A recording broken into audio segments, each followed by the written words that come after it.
Hi, I'm Jim Gosart, Vice President of Republicans Overseas. And I'm John Richardson, a Toronto based lawyer working with Republicans overseas. We want to talk to you today about an item on the taxation of Americans living abroad that I bet you most Americans never even heard of. But, if you have a small business and you're an American and that small business is based outside of the United States, you got to deal with something called Subpart F and you got to deal with something called GILTI. And no, that's no joke. GILTI is the acronym for this particular tax rule. Um, Look, John, I've been hit with this with a small business that I owned in Asia, but I think it's best if you explain what it's all about and how it impacts Americans. Well, Jim, the way most people think about corporations is that they're a separate legal entity. And the general presumption is that income earned inside corporations is taxed to the corporations and not to the shareholders until they're distributed. And that's generally true. But you know what?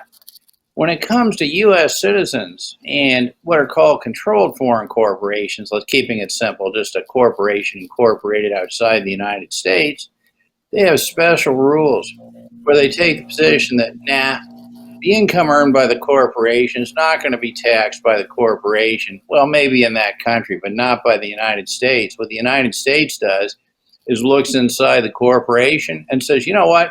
We're going to make that U.S. citizen shareholder actually report the income of the corporation on the shareholder's personal return, even if it was never distributed. So the effect of this is that many U.S. citizens abroad who are just running garden variety businesses outside the United States are actually forced to pay taxes on the income earned by the corporation, even when the money's never been distributed. So, So, let's say, you run a dry cleaning business, and let's say that, the business makes, I don't know, say $100,000. Point is, and this is a little bit of an oversimplification, but that $100,000 is going to be required to appear on that U.S. citizen individual shareholder's return, even though it was never distributed. So, in other words, these people can't even retain the earnings in the corporation to grow their businesses. They're handcuffed by the Internal Revenue Code. okay, let's say I own a restaurant in a place like Long Kwai Fong in Hong Kong. Anybody who lives in Asia or has traveled through Asia probably familiar with the area. And yeah, there's more than a few American-owned businesses in Long Kwai Fong. And so I own a restaurant there, and I'm trying hard to make it successful.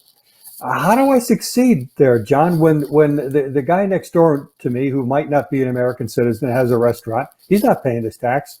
Guy across the street from me has a restaurant in Long Kwai Fong. He's not paying his tax. How the heck do you succeed in a business like this, John? It's tough enough to succeed if you own a small business of any kind. How are you supposed to succeed as an American citizen when you live abroad? You got to pay this kind of tax that your competitors don't have to pay. Well, absolutely right. I mean, it reminds me of some kind of a neighborhood protection racket, where somebody comes around and says, we're going to extract this amount of money from you. There is no question that U.S. citizens trying to exist outside the United States are at a huge competitive advantage relative to the citizens of every other nation for exactly the reason that you give. But maybe they shouldn't be resentful. What is that saying? To whom much has been given, much is expected. So maybe that's the answer.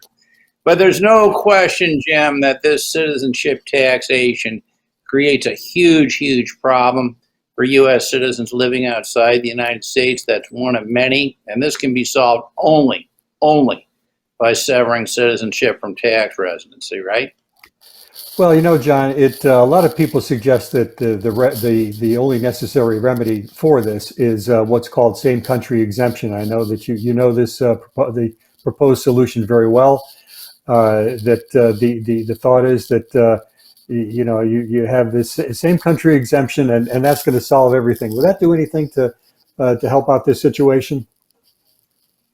Jim, this is just one more carve out, right? It's just one more. Yeah, we agree that citizenship tax, that's a big problem. But, we'll just, improve it a little bit around the edges, but leave the general principle intact. And no, Jim, only way this can end, the only thing that can solve the problems of all people, all the time, under all circumstances, is to completely remove the tumor, the cancerous tumor of citizenship taxation by severing citizenship from tax residency, right? Totally agree, John. Thanks so much. Till next time. Till next time.